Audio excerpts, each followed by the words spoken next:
Hello, welcome to KVBM channel.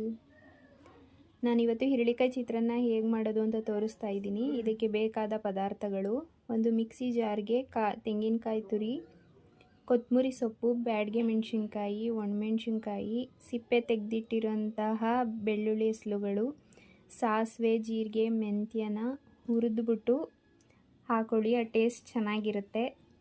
Next ಇದಕ್ಕೆ ಸ್ವಲ್ಪ ಅರಿಶಿನದ ಪುಡಿ ಹಾಕಿ ತರಿಯಾಗಿ ರುಬ್ಬಿ ಎತ್ತಿಟ್ಕೊಳ್ಳಿ. ಒಂದು ಬಾಣಲಿಗೆ ಎಣ್ಣೆ ಹಾಕಿ ಅದಕ್ಕೆ ಕಡಲೆಬೀಜ ಹಾಕಿ ಹುರಿದು ಎತ್ತಿಟ್ಕೊಂಡ್ರೆ ಕ್ರಿಸ್ಪಿ ಹಾಗೇ ಇರುತ್ತೆ.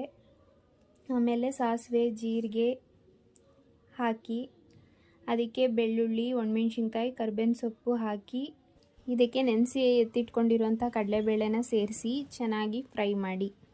ಅರಿಶಿನದ ಪುಡಿ ಹಾಕಿ ಫ್ರೈ ಮಾಡಿ.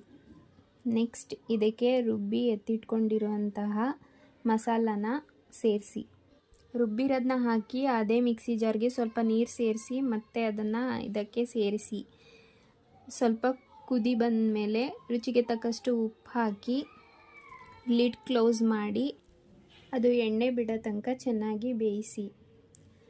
ಚೆನ್ನಾಗಿ ಬೆಂದು ಎಣ್ಣೆ ಮೇಲೆ ಬಂದಿದೆ ಅಂತ ಗೊತ್ತಾದರೆ ಬೆಂದಿದೆ ಅಂತ. ಅನ್ನನ ಸ್ವಲ್ಪ ತಣ್ಣಗಾಗೋಕ್ಕೆ ಬಿಡಿ. ನೆಕ್ಸ್ಟ್ ಅದಕ್ಕೆ ಹಿರಳಿಕಾಯಿಯಿಂದ ತೆಗೆದಿಟ್ಕೊಂಡಿರೋ ರಸ ಸೇರಿಸಿ ಆರಕ್ಕಿಟ್ಟಿರೋಂಥ ಅನ್ನಕ್ಕೆ ಸೇರಿಸಿ ಕಲಸಿ ನಿಮಗೆ ಇಷ್ಟವಾದ ಚಟ್ನಿ ಜೊತೆ ತಿನ್ನಿ. ಸೂಪರ್ ಆಗಿ. Thank you friends. ಈ ರೆಸಿಪಿನ ಟ್ರೈ ಮಾಡಿ, ಚೆನ್ನಾಗಿದ್ದರೆ ಶೇರ್ ಮಾಡಿ.